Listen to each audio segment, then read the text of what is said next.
Today we're going to be going over how to message an instructor inside of Schoology. So the first thing you want to do is go ahead and navigate up to the top right corner where you see the mail icon. Click on the mail icon and it'll open up a new message window here. So go ahead and press that. Once you get into this area here, go ahead and type the instructor's name in. So we're going to use Joshua as an example. And then for the subject, go ahead and type in the class and the assignment you need help with. So we're going to do the future of jobs article assignment.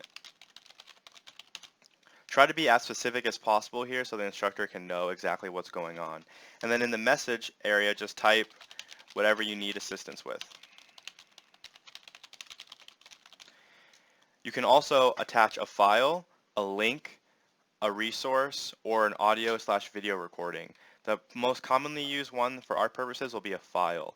When you click the file, you can navigate anywhere on your desktop and you can go ahead and figure out where the assignment is that you want to submit. Now, this is a good way of showing the instructor if you're working on an assignment that's not turned in yet on where you're at and what you have questions with. So you can go ahead and open that up and it'll come right to the bottom here and then you just send it. And that's exactly how you will get a hold of instructors in this course.